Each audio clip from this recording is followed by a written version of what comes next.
Unspoiled Network podcast.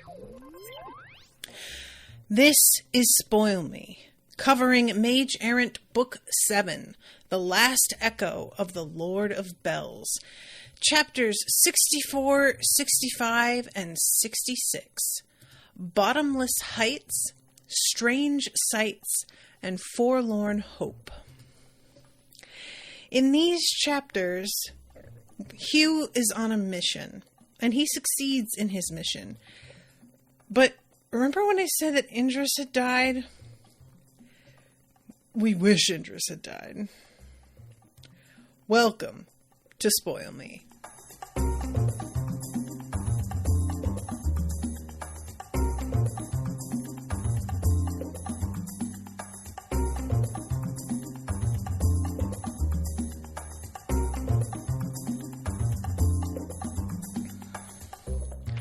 Welcome to the show, everyone. I am Natasha. Thank you very much to Dan for commissioning this episode.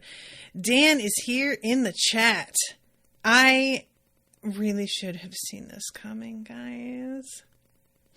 These are my favorite kinds of twists. The ones where you're like, oh, I should have known. A twist that really feels like it doesn't fit is annoying.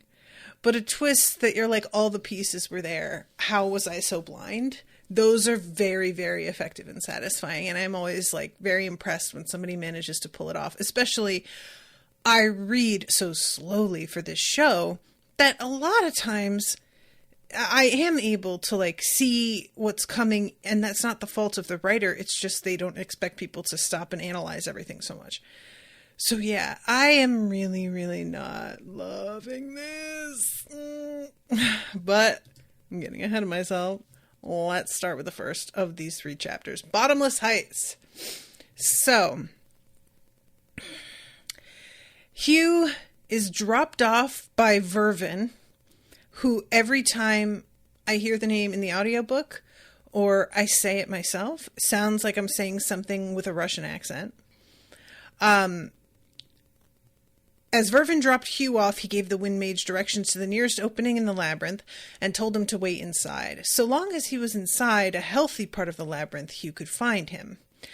And Vervin is going to be very glad that he is inside a healthy part of the labyrinth quite shortly, because that storm has not yet happened here. When we have joined Hugh, we have backed up a little bit in time, just a drop.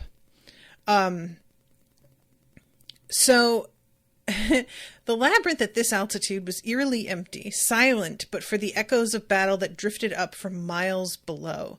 Even Mackerel seemed uneasy, clung to Hugh's side quietly. There weren't sunbeams this high up. That would be too easy. There was light and shade, broken in geometric patterns like a distorted, chaotic grid of light. The heat would have led swiftly to heat stroke and death for an unprotected human, would have charred flesh in time, despite air too thin for unaided lungs to breathe.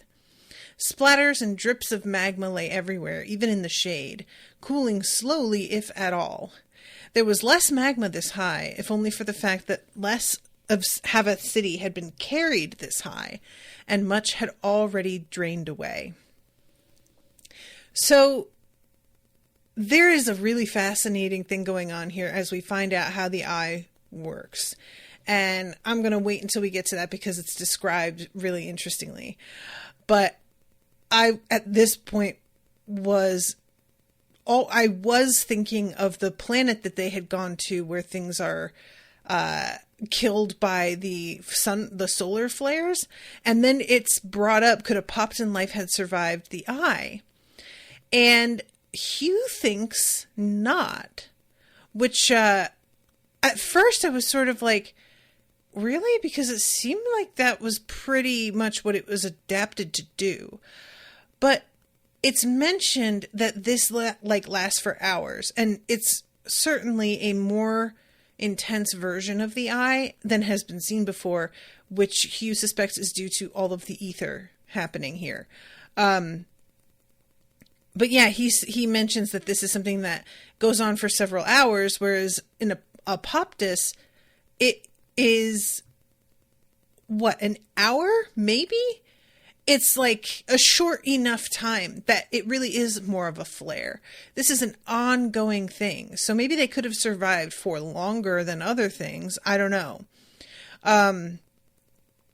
As Hugh drew closer to his destination, and more useless, pointless thoughts raced each other through his head, the light grew and spread like a tumor, deepening and cutting, until his anti-glare cantrip wasn't enough, until Hugh was forced to increase the opacity of the Stormward's crown. Hugh found paths of shadow becoming rarer, becoming almost patches. More than once, he was forced to hop off the labyrinth corridors entirely, creating ward platforms for himself with the Stormward's crown. So he is continuing up, and he eventually sees where he has to go. There's a column that is stretched up, of course, so high that really it's kind of bonkers that this thing wasn't destroyed by the eye itself. I'm not sure if it's mentioned exactly how that works, but in any case, the way that Hugh has to do this is he has to create this barrier around himself, which is almost, it's like he's walking through total darkness and just has to create the steps with his, with his magic, and trust the general sense of direction that he is getting from Mackerel. So he saw nothing save the random flickers of the eye in darkness and the regular images Mackerel sent him. He heard nothing save the sound of his heart and breath, for the ward cut off the boiling air around him. His only true sensory input came from his affinity senses, shaped as though it were his proprioception, his sense of his own body, which is such a strange concept. The idea of having all of your regular senses deadened and only relying on your magical senses, it's just a like impossible to really imagine. It had been tricky designing the crown configuration that would let him achieve this climb. The crown nodes were made of quartz, a material well known for its transparency. To prevent the eye shining through them, Hugh had adapted a variant of the configuration he'd used against Amalda Vale, the hovering prison of interlocking cubes where the faces of one cube concealed the corners of the other. The crown nodes remained points of weakness, though, so Hugh had added a third layer so that he could shift the outer two layers back and forth, preventing either set of crown nodes from being exposed to the sun for too long. While they were in the sun, Hugh used a combination of his affinities to keep them from melting, air to funnel as much heat away as possible through convection, crystal and stone to prevent melting, and his stellar affinity to weaken the impact of Heliothrax's gaze on the nodes. That is so much to keep track of. Just, this is something that is so... the intricacy of it and the concentration... I do not understand how you maintain this. This is just beyond me. I love that he's like walking, and even though things are very tense, he finds himself growing kind of bored, which has been described before in these books. I think it might have been when we were in Sabe's POV, and that is the worst, being like incredibly tense, but there being no action to take, so you just have to wait, and so there's this sense of like impending doom, but also you're getting really restless because there's nothing and like Hugh is able to take steps forward. He's literally doing that, but it's just without I feel like without any of your external senses, it may just sort of be like, is this working? Is this, am I taking steps forward?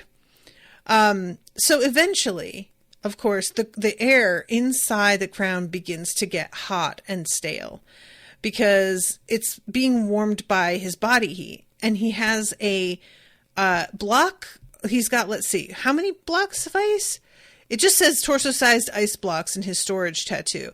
So it doesn't say specifically how much, but he uses wind magic to pull air out of the storage tattoo so that it's fresh, it's cool, it's fresh oxygen. That is such a cool idea. I really, really enjoy that. Literally and figuratively. So I love this. His brain kept taunting him, brewed up worries that his limnin adaptations had actually increased his need for air, that he was going through his air faster than ever, that Valia or one of the other wind mages, maybe Vervin even, had traded out some of his good air for stale, even though Hugh's wind affinity could give him a vague sense of whether the air was stale or not. And that is exactly what happens when you start to get into this frame of mind. You just begin to create these possible scenarios that are terrible because your brain is just fucking with you at this point. Mackerel had scribed the old labyrinth entrances still located in their spot under the ground while the rest of the labyrinth had risen upward. Had the labyrinth completely inverted on entrance to the world? Had this been one of the lowest depths of the labyrinth, some seemingly endless pit? Had it been an exit to another world, access to some exceptionally dangerous, ether-critical universe? And he's continuing all of this, and in the midst of all of it is take a step, exchange the air, over and over and over again throughout this. And eventually he begins to feel a weird storm. Something massive, far below him, that pulled on the fabric of the ether like a lead weight. It grew and grew. Why, though? The time and mana needed to raise a storm like this surely wouldn't be an effective strategy against Heliothrax. Had the labyrinth collapse accelerated to a point where they simply needed shelter from the Eye of Heliothrax? Had some other new threat arisen? Yes, it has. I'm sorry to tell you, sir. So, eventually, he is contacted by Alustin, who startles him so badly that Hugh actually misses the next step and just falls for a moment. He wants a report on exactly how things are going, and he says, I'm not sure how close I am or how long it's been. And Alustin says, we've got an hour and a half to feed all the resonators to Mackerel, which once Hugh succeeds, because he does, that grows to 2 hours, which is a bit of a relief, I have to say. And Hugh says, I suspect there's some news from your tone of voice and the weird storm I can feel. So Alustin explains to him about the storm elemental, and Hugh's like, all right, well, I guess, but that doesn't exactly change the plan. I have to just do what I gotta do.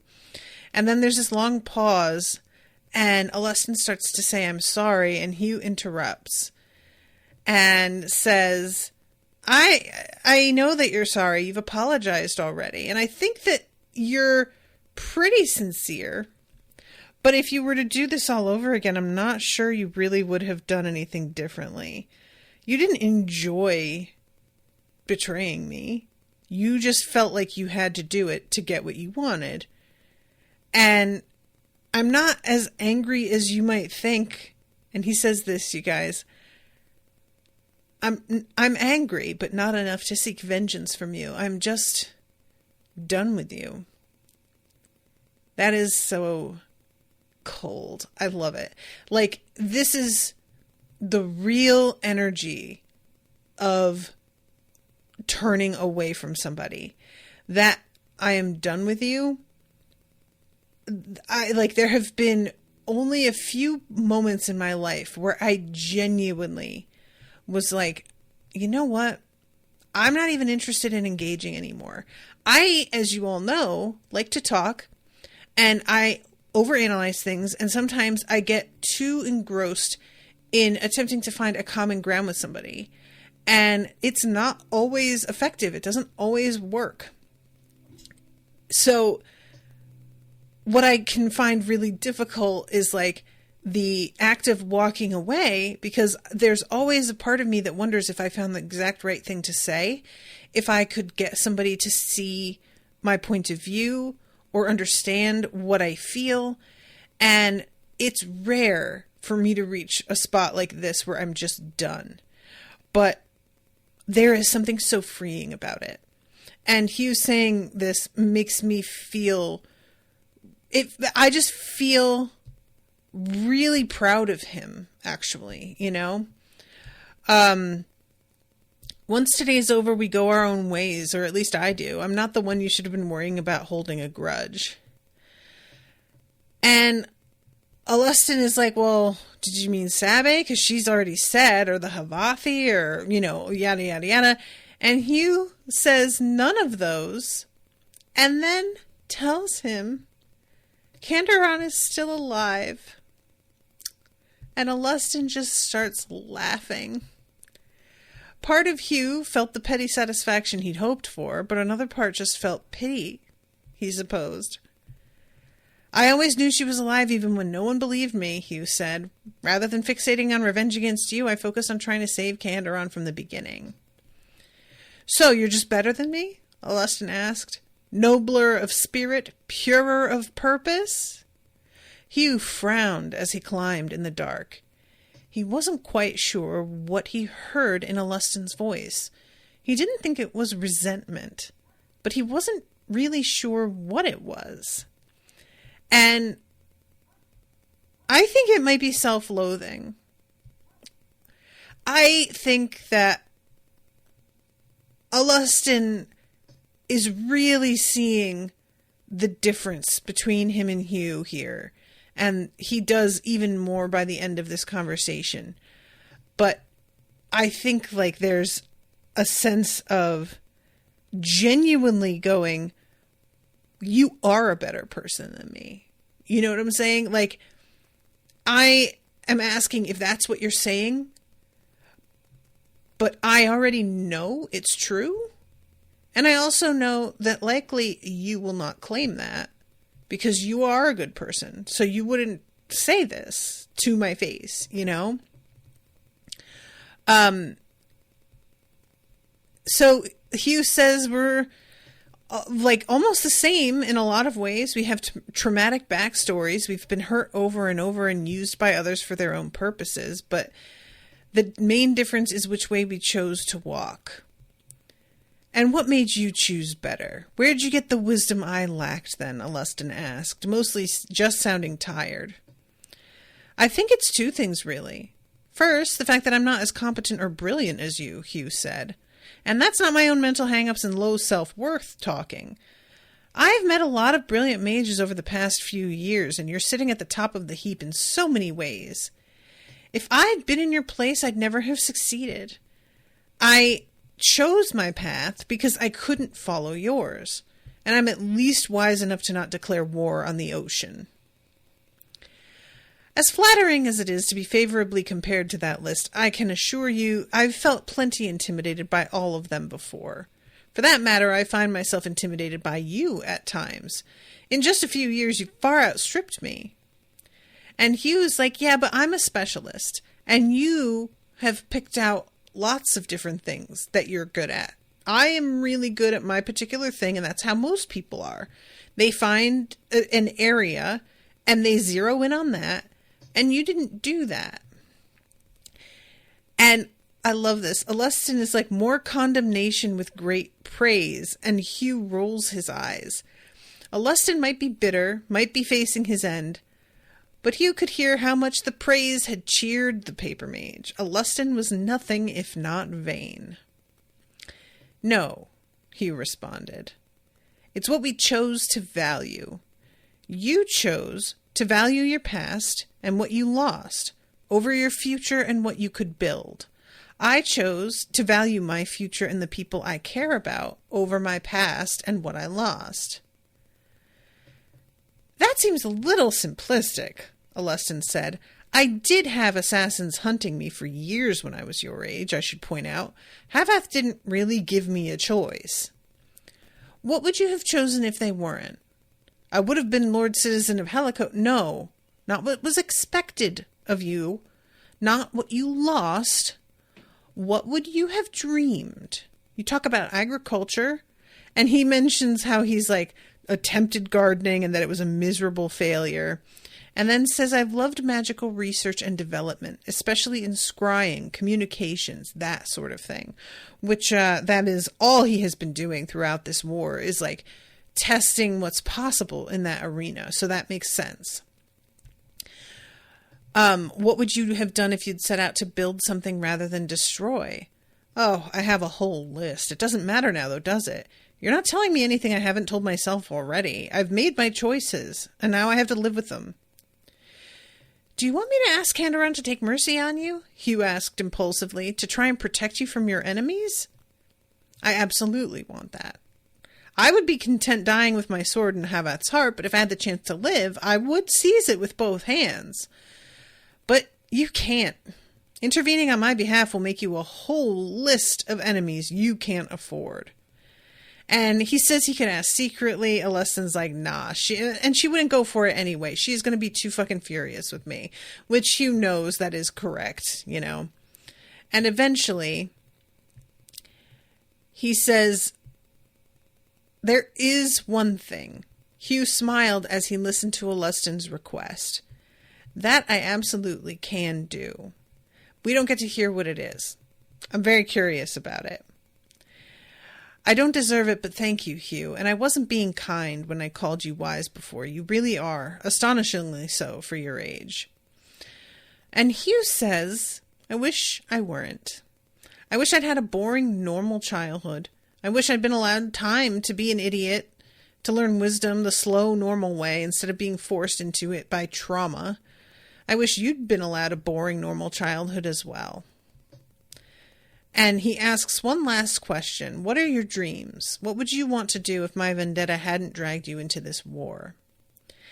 And Hugh talks about creating the area in the in Stormhold or Skyhold, which I always want to call Stormhold. I don't know why.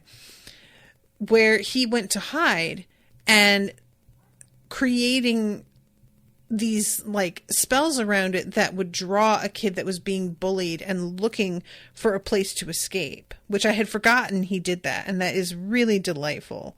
And Hugh says this is the thing he's done that he is the most proud of. That's all I want to do. I want to support people's dreams, but I want to build refuges like my room and the Stormward's gift, hidden places tucked away from the violence of great powers, maybe even build extraplanar refuges someday, if I follow Kandaron's path with planar magic. And I think that's a really cool idea.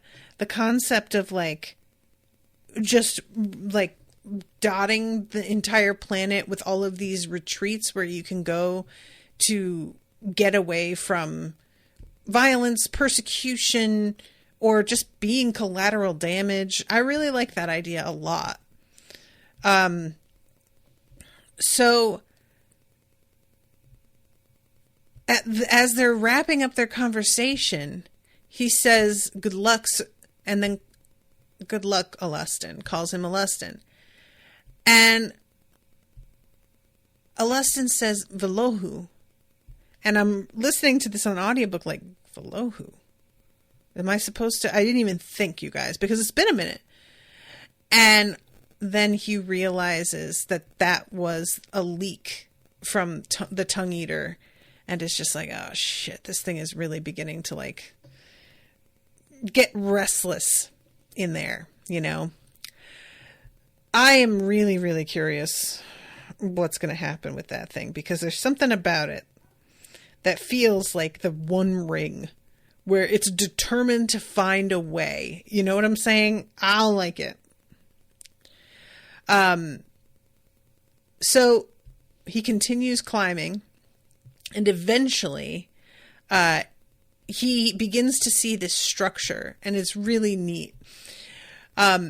The eye was, at least in part, a lens concentrating and focusing the light of the sun. He could feel how it angled the light, and roughly estimated the eye had to be 12 leagues or more, many times the diameter of Havath City, certainly. Candoron had made Hugh read extensively about the eye while studying stellar magic, and Hugh had delved even farther in his own time. Plenty of magical researchers had claimed that the eye was a lens over the years, and there were a handful of reports of a penumbra of shadow around the outskirts of the eye, even if those reports were somewhat questionable. And they had, done all kinds of research, and this is interesting. A combination of mathematical advances and empirical research had shown that a lens could focus light to heat up a target to the heat of its light source and no farther. No one quite had an answer for how hot the sun was, but certainly it had to be hot enough to melt stone. The lens argument had never quite satisfied many, though, and there were plenty of irregularities about how it behaved that weren't precisely explained by a lens. And he's looking around and is like, that's not all it is. It was, so far as he could tell, dozens of lenses in conjunction with multiple one-way mirrors reflecting the light back and forth. There was also a third type of layer, one that seemed to amplify the strength of the light to a ridiculous degree, pumping immense amounts of magical energy into it. The combination worked to not only concentrate the light, but also to straighten it, somehow to make it more orderly. Hugh wasn't a light mage, and his stellar affinity sense couldn't give him nearly as clear a picture of what was going on. He was sure the eye was forcing the light into a more coherent flow, which sounds to me like laser, like creating a laser, right? The eye was almost 100 feet thick. Hugh couldn't help but think it should have been much taller. He briefly contemplated trying to sabotage it, but there was no way his own stellar magic could reach more than a tiny portion of the structure. Not to mention, he couldn't come close to matching the mana running through it. There was also the risk of attracting Heliothrax's attention, and he's just like, I don't need that smoke. I'm good. So, he manages to get the resonator here. And he feels this like fizzing between his stellar magic and Heliothrax's magic. And I was just waiting for this to go wrong. And it doesn't, which is amazing. So let's see, here it is. He began to draw, doing his best to copy all the various structures in the eye. He slowly marched up his ward stairs as he did so, less worrying about placing his feet correctly than just moving the ward platforms under his feet. By the time he reached the top of the eye, he had mapped every structure he could perceive, some multiple times. He climbed a few dozen feet above the top of the eye, then came to a halt. Then, ever so slowly, Hugh began lowering the opacity of his ward bubble. Is it opacity? Opacity? And for a second, he's just like, oh, I fucked up because it's so bright. But then he realizes, like, he's just getting used to regular light. And begins to lower the... He sees eventually blackness below him. And realizes that the light is only being allowed to pass in one direction. So he can't actually see the battle below him like he thought he would be able to. There were dozens of labyrinth corridors rising into the sky, some miles above the Eye of Heliothrax. Most were lone spires, but a handful were small labyrinth networks stretching up or branched out into more labyrinth corridors at the top. I don't know if Heliothrax is going to wind up dead by the end of this book. I want her to, and I hope she does. But there's a part of me that loves the fact that Hugh has figured out exactly what the eye is and is like taking notes on it, that I wish Heliothrax would be alive to be able to see. And I'm also curious if Hugh will share this information or if he will give it to like a particular person that he thinks will be able to use it. You know, is this going to be something he only tells Candoron about? Because it feels like the kind of knowledge that you don't just like want out in the world, but I don't know. It's like teaching everybody how to make a particularly effective bomb or something, you know? So eventually he heads up to the very tall spire where the resonator is and gives it to Mackerel, and is like, the thing about Mackerel having trouble with eating them and digesting them as time goes on has me very, very concerned about the last of these resonators. I'm so worried about, like, does it mean that once he eats the last one, it will transform Mackerel? Does it mean that Mackerel won't actually be able to get it down and keep it down? Like, will he vomit and all of the resonators are out again and shit goes very left? Like, it all depends on Mackerel eating the thing, and I don't know. There's also an interesting thought here that Hugh has about how great powers seem to be able to only work on a really large scale after they reach a certain point in their power, and that they can't really seem to, like, do anything on a smaller level. So let's see. Hugh. Oh, right. He was still genuinely puzzled at how the resonator had ended up here, but he wasn't about to complain. Better safe and sound here than destroyed somewhere else. So he refreshes his air while he's up here. And when he looked in the direction that should be down outside, he saw a triple fork in the path about 200 feet away. When he glanced in the other direction, toward the top, he found that this one remained just one corridor. There was at the very end a surprisingly ornate door, covered partially in densely packed spell forms. Hugh got up onto his aching legs, wincing, and half staggered toward the door, leaving Mackerel on the floor where he was digesting the resonator. I did appreciate the mention of his legs aching, because I just, reminder, he's just been, like, climbing stairs for a while. And if you've ever been on a stair machine, that shit takes it out of you.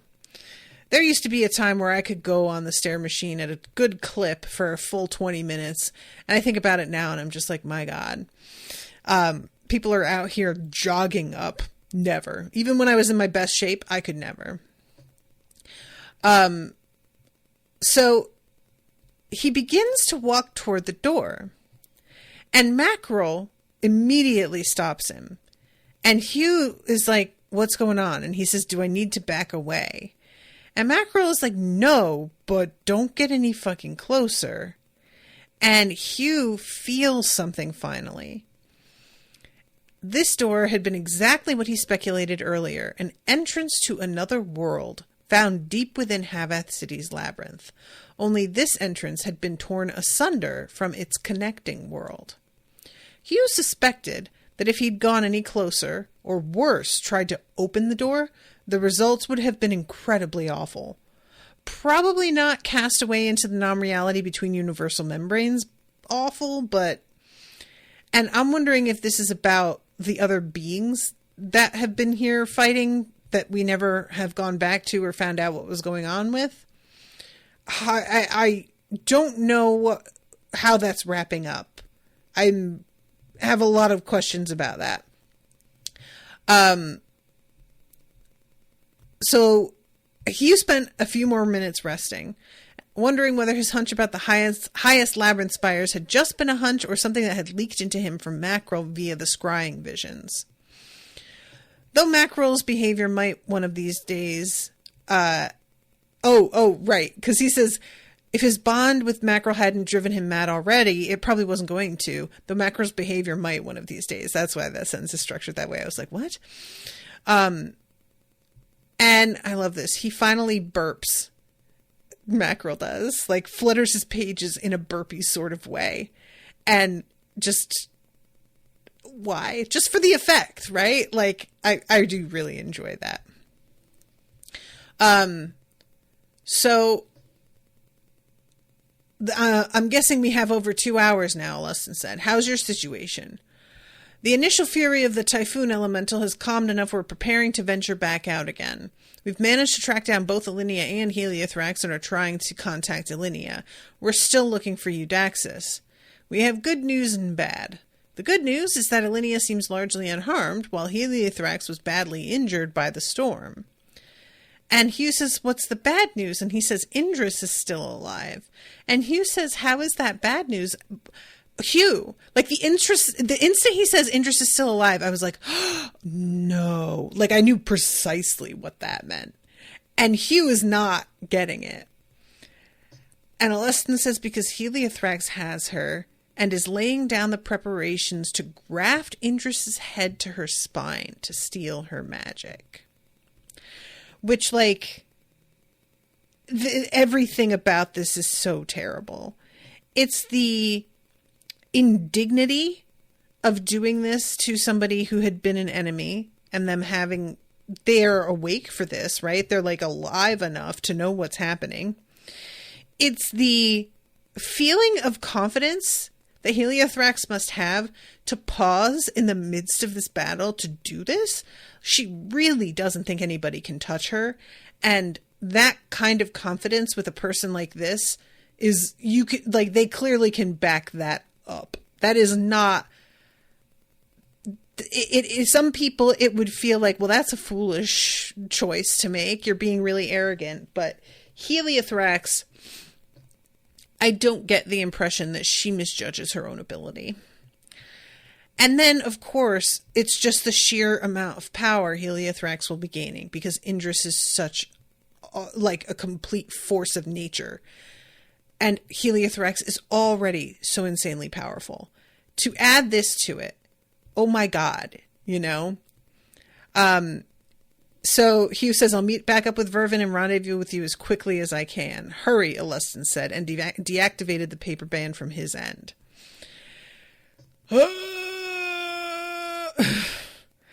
So, Hugh begins to descend, and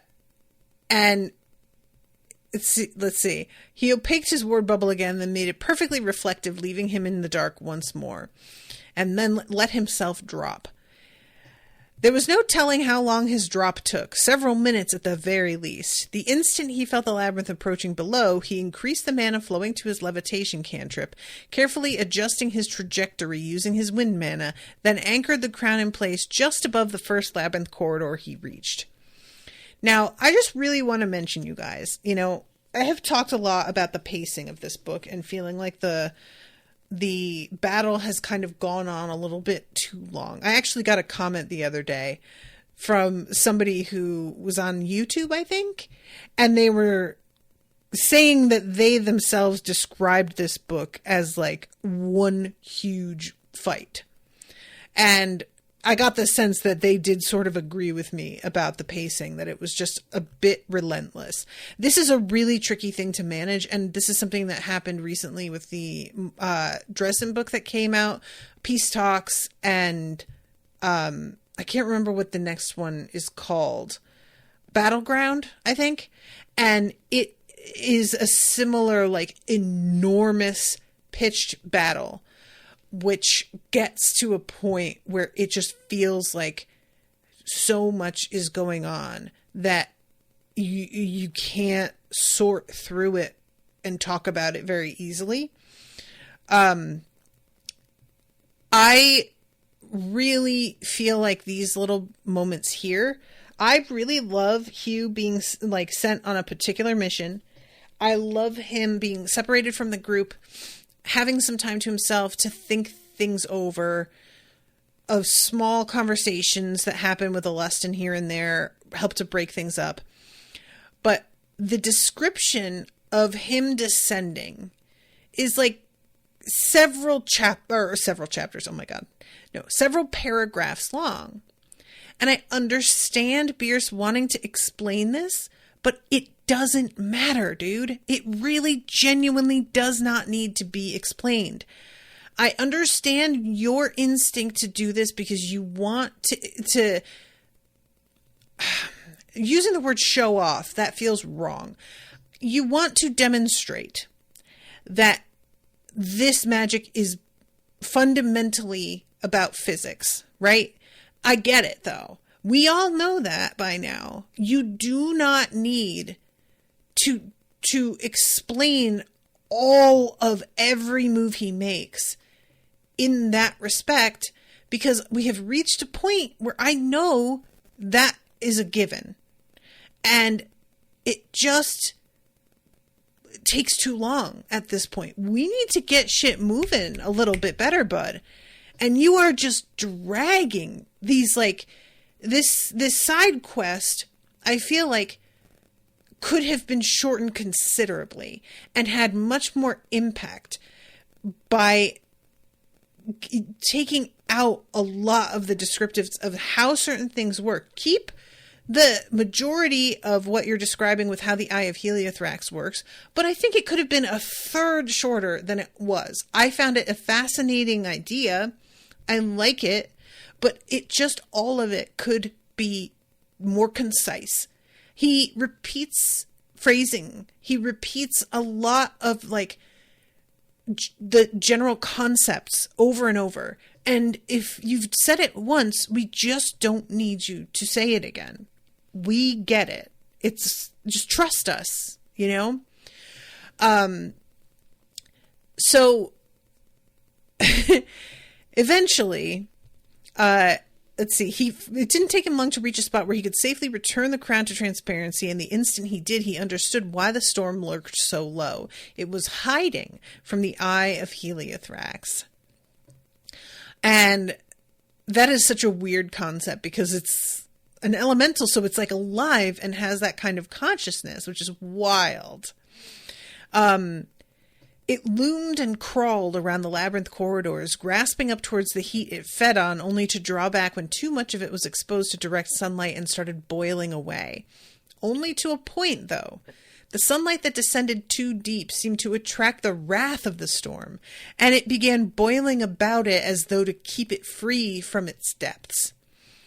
Hugh's water affinity could feel the alchemical poisons percolating through the typhoon elemental as it drank from the leaks filling up the bottom of the ruins from the death of the intertwined, as it absorbed the toxic smoke of burning alchemical lakes.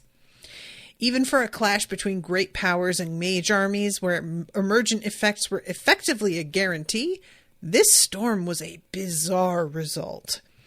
He carefully made sure that the Stormlord's crown would only let pure air pass through, then double-checked and triple-checked. Yes, please, sir, I insist.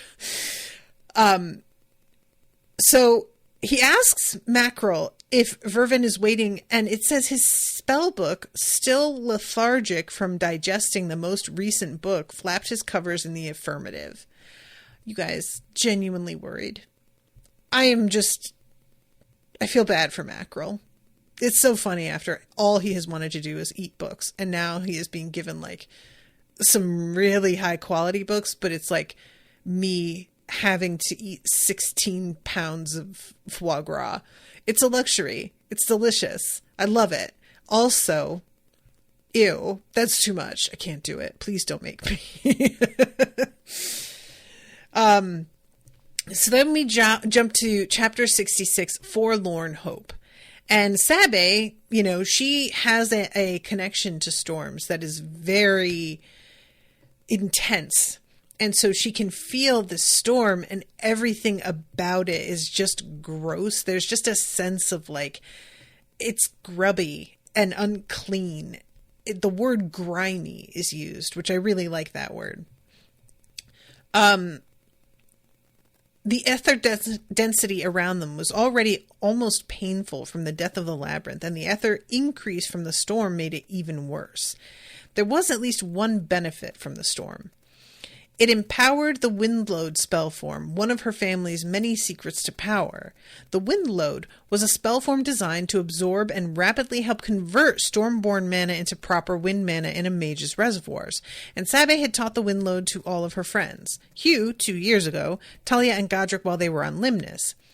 As the force of archmages flew toward their rendezvous site with Hugh and Vervin, Godric and Talia were contributing a massively disproportionate amount of wind mana to their windshield. Talia's contribution was heating the huge windshield significantly, but it was a welcome heat inside the heat-thieving storm. Sabe was a bit disappointed that the heat wasn't stronger or longer lasting, in fact, which it had not occurred to me about, like, the temperature, but yeah, being cold is miserable. So I can understand that. Oh, sorry. There's a bunch of chats. So Dan says, I love that the villains in this series are consistently competent. It's such a breath of fresh air that they aren't just bumbling morons. I think it says are just, but I'm sure you mean aren't. Agree. Look, villains that can handle shit, complete love-hate. I love them, but also, ugh. MX Shard says, yeah, Battleground became a bit of a slog with the constant fighting. Yeah, it was just... and I think that breaking things into 2 books, I understand the reason for that. And a part of me wanted that to serve as a break in things a little bit more than it wound up being, if that makes sense. Dan says the amount of personality Bierce managed to give to a book is incredible.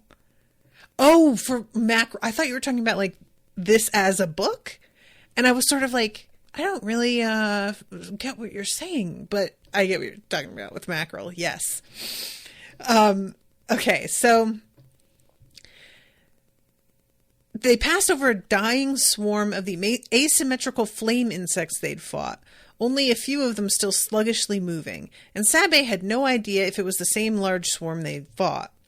And she's just sort of thinking about that demon and just like, I hope that he has gotten out of here okay, like a little bit later. I also do. I am very curious if we'll ever run into that dude again. Hugh and Vervin arrived not long after Sabe's grandmother, led by Hugh's warlock connection, and while Mackerel set to devouring the resonator from Tienkis, the rest of them set to planning. This is just so much devouring. It's just, Sabe sees Hugh hand something off to Alustin. And it says she scowled but didn't say anything. And obviously, this has to do with whatever it was that Hugh agreed to do for Alustin. And she's taking it as something kind of serious, but the way Hugh reacted to Alustin requesting this makes me think that it was a bit of a joke. And I'm just sort of like, is there a little shop up there that had like booze that Alustin wanted? Like, it feels like he asked for something kind of silly, that was not really a big ask. And I'm curious what it's going to turn out to be. I do appreciate her being like, it's none of my business. If Hugh wants to engage with him, then that's his decision. But she's very irritated by it. I'm so sorry. In the chat, Eduardo says, I think this book was originally meant to be one book together with a previous one. It just got too big and Bierce split them, which is literally identical to the story that happened with Jim Butcher and the Dresden book that I was just describing as being similarly relentless. So, look, I am just saying, in my opinion, the fact that both of them had to do the same thing and turn it into 2 books because it was too long, and the fact that the main complaint I have with this, and that me and other readers had with the Dresden book, was that it was a little tedious and repetitive and relentless, means they needed to edit a lot more than they did. And I get it. Like, as you get further into a story, everything has more depth to it, and especially somebody like Jim Butcher. I think that all of Bierce's books are self-published to Amazon, if I'm not wrong. And I may be wrong, but I think from what I understand. But with somebody like Butcher, he has such a following now that he is reaching a point in his career where he can just basically write whatever and they'll publish it because he is going to sell, and they'll let him do stuff, which is sort of what happens with a lot of writers. They get further along in their career and the editing begins to fall off, and that starts to bloat their work a little too much. So anyway, I feel like that is evidence in favor of what I'm saying. I think that I could go into this book and like with the idea of shortening it and snip off about a third of it. And I think it would not harm it in any way. All of the ideas, all of the plot beats would all still be there, just way tighter. and that would make it more effective. But what can you do? So Valia comes over to talk to them about what's going on with Eudaxus, and he's like, this is Alinea saying Eudaxus is on his way. How long do we have until Heliothrax transplants Indris's head? And Alustin says she's still healing an unconscious Indris, at least until she's stable enough for the transplant. She's also rebuilding the top of her neck and head to receive Indris's own head, and prioritizing both of those over healing herself. And then Valia chimes in, once preparations are complete, the procedure itself probably won't take long. My sources before Havathfell believed that most of the time Heliothrax needed to claim their powers was training. And in general, the main thrust of this is, even if she succeeds in managing to take on Indris's powers, she will not have access to them today. Nevertheless, we cannot let it happen. But if it were to happen, she wouldn't just immediately be able to utilize them, which is like some comfort, but really, yeah, we just can't let her do it. Okay. I completely agree. If need be, I'll end Indris before I allow it, Alinea said. I can say with certainty she would rather die than live as an enslaved tumor atop Heliothrax. No one argued with that, which, yeah, that's a fucking given. The first obstacle is going to be getting to the two dragons, Alustin said. Heliothrax has put up multiple defensive barriers, a windshield to keep the storm out, a fast-moving barrier of scrap metal and debris, even a dome of sunfire. We can take those down with an all-out assault, Alinea said, but even with my help, it will take time. And if Heliothrax has that time, she's going to use it well. We can expect massive casualties. We need some other plan to break through. And Sabe says, if someone punches a hole in all three defenses, can you expand it? I can punch the hole. There's literally nobody who's better suited to the job than me. If you do that, girl, if you even can do that, you're going to be alone in a cage with the deadliest great power on the continent. And Godric speaks up and supports her. She is the best to do it. And once she's through, Heliothrax has to catch her. And they call her the Flea for a fucking reason. Good luck.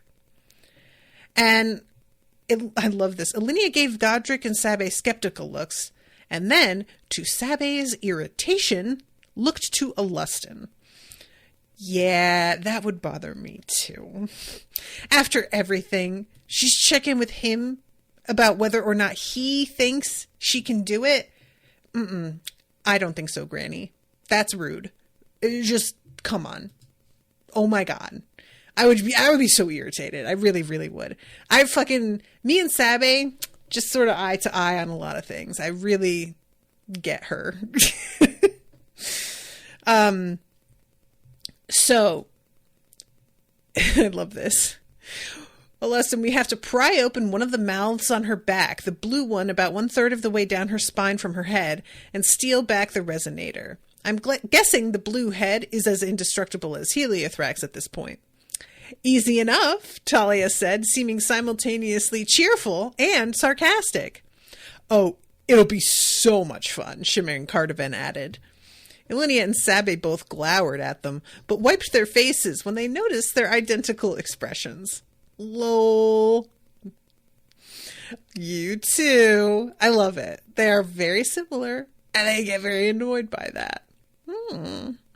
Well, nothing more annoying than somebody who's a lot like you, honestly. It can really be something.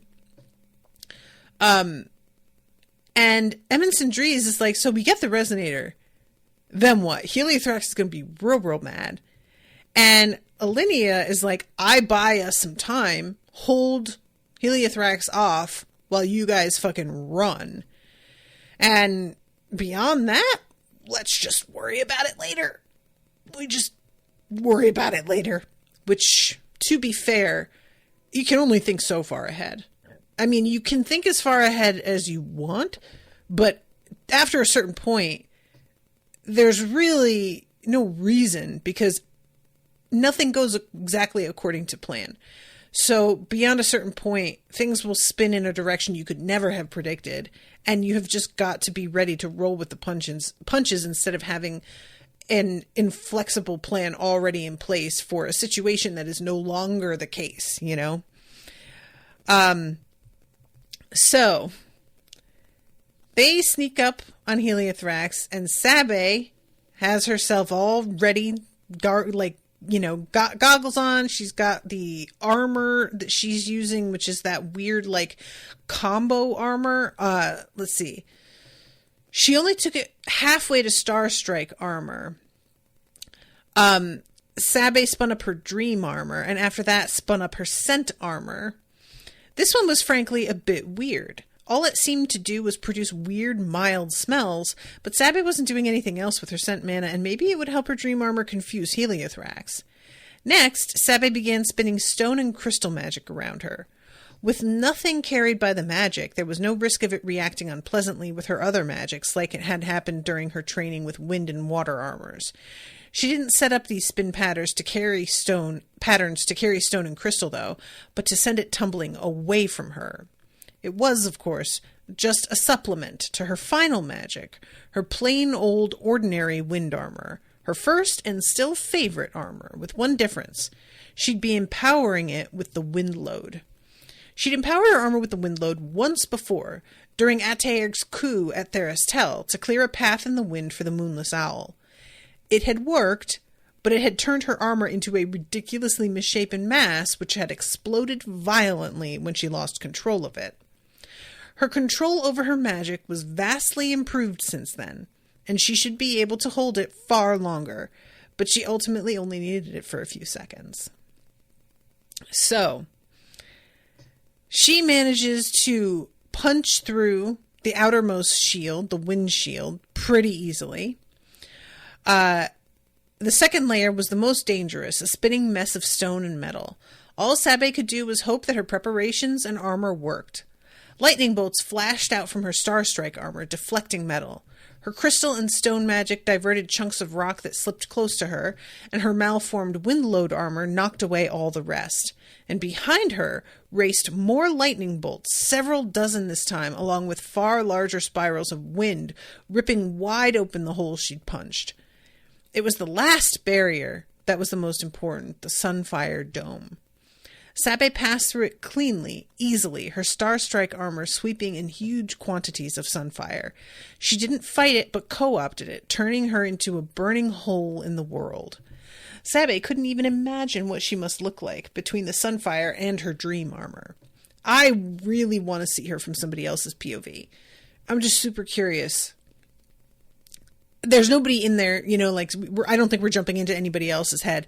The only person whose POV we could see from would be Heliothrax's, because Indrid isn't even conscious yet. But yeah, I just am very, very curious about it. Her entire path from floating launch platform to the vast protected space took maybe a count of 3. And then Sabe hit the ground in a controlled roll and detonated her armor, sent a massive shockwave of wind from the wind load, immediately followed by waves of dream, scent, and starfire. Before her eyes had even adjusted, she was already taking off in a run, spinning up her storm armor, empty Starstrike armor, and dream armor all at once. And Heliothrax, she gets the drop on her a bit, but Sabe is pretty much taking it for granted that Heliothrax didn't take any damage from this. It was just the shock that caused her to momentarily hesitate. And likely none of this actually harmed her at all. Lightning crackled between her foot and the ground, and Sabe storm jumped away just in time to dodge a massive descending talon, which dug a deep trench in the stone where she'd been standing. And she leaves these clouds of dream behind her, which does cause her to lose her focus a little bit. As she's sort of getting her feet back under her, Sabe is watching her and is just like, oh my God, the grafting thing is so much more fucking foul than I even imagined. And also, it seems like Heliothrax has been a lot more fucked up by the storm than Sabe had expected. 3 of her 4 wings had extensive injuries. And it says 1 is broken in at least 4 places. One of Heliothrax's legs has a gash at least 20 feet long, deep enough that it exposed the honeycombed bone mesh the sunworm had replaced her skeleton with. Sabe could see multiple breaks and cracks in the exposed bones. Not to mention, huge portions of Heliothrax's body had been stripped of her mother-of-pearl scales, and lightning burns remarkably similar to Sabe's own scars ran across her great bulk. So, that's a little encouraging, that Heliothrax has been dealt some blows. Like, even if what Sabe is doing isn't necessarily hurting her, she's been hurt badly enough that it's going to really affect her movement and everything, you know? And Sabe calls her a cannibal, and Heliothrax is like, I'm not a cannibal. They're making a noble sacrifice, and it's going to be worth it. And Sabe's just like, how much of their bodies did you eat after stealing their heads? And Heliothrax doesn't answer and just starts chucking tons of spells at her. And I have to assume that Sabe hit a nerve, because Heliothrax did indeed eat these other dragons. I don't know if it's like, it just meant to be that Sabe's taunting, and she's accusing Heliothrax of something so barbaric that it's making Heliothrax angry because it's not true. But it feels like Heliothrax is reacting this way because it is true. And I don't remember if we were told anything that would give me a clue as to whether Sabe is right or wrong. But I am willing to believe, if Heliothrax is willing to do this, that she was also willing to eat them. Like, I don't know. It just seems like, once you've crossed the line of doing what she's done, why wouldn't she also eat them? That's a weird place to decide, no, this is too far, you know? So Sabe finally has to put herself behind the body of Indrid, the one shelter that she can find. And what she's doing here is just basically saying, well, I know that you want Indrid to be okay so that you can use her. So I'm going to put myself as close to her as I can. And then you aren't going to risk wanting to fire on me because you don't want to damage a great power that you are about to graft onto yourself. This is quite a get, and you don't want to fuck it up. The hole in the Sunfire dome tore wide, and one of her grandmother's storm bodies charged right through. Not a particularly large one, certainly not so large as the one that had destroyed Bakori, but still half again the size of Heliothrax. And in her wake came the Archmage force, behind the Storm Ward and a storm of Eden-slain ceramic tiles, with her friends right in the vanguard. Sabe couldn't help but notice Godric in the very front of the vanguard with several of Alustin's paper decoys, and another Godric running with her other friends just behind the vanguard. And I love this so much. The instant the gravity magic disappeared, Eudaxus Scalesworn appeared beside Sabe, shirtless and tired, and ridiculously epically muscled. Sabe wasn't sure how to feel about that. Old people were not supposed to be that athletic, but set the thought aside as Eudaxus spoke. I'm just going to keep picturing Boomy from Avatar: The Last Airbender. That's just who's fixated in my mind now. That's, I just can't. That's exactly who it is forever. And he is only preoccupied with whether or not Indrid is okay. She's like, she good? And Sabe says for now, and he's like, all right, let's keep her this way. Indrid's high priest cracked his fingers together, a movement that showed off an absurd number of muscles. And then Heliothrax's own shadow seemed to erupt free of the ground. Dozens of shadow spikes stabbed up at the sunworm, while umbral tendrils wrapped around her wings, trying to haul her to the ground. Which is sick. That is dope as fuck. and so scary. Being able to use shadows, I maintain, is one of the scariest powers. Like, it's just incredibly intimidating to me. Oh my god. So, yeah, that is the end of the chapter. This is so wild, you guys. I wonder if Indrid is going to make it. I wonder if what I had originally thought. Last chapter I said if I were going to predict one of the great powers would die, I would have thought it'd be Alinea. And now I'm wondering if it's going to turn out that way after all. But I'm out of time, so I really do have to wrap up. Thank you guys so much for hanging out with me. Thank you, Dan, for commissioning this. Appreciate you a lot. And hope you guys are all enjoying the coverage. Until next time, toodaloo, motherfuckers.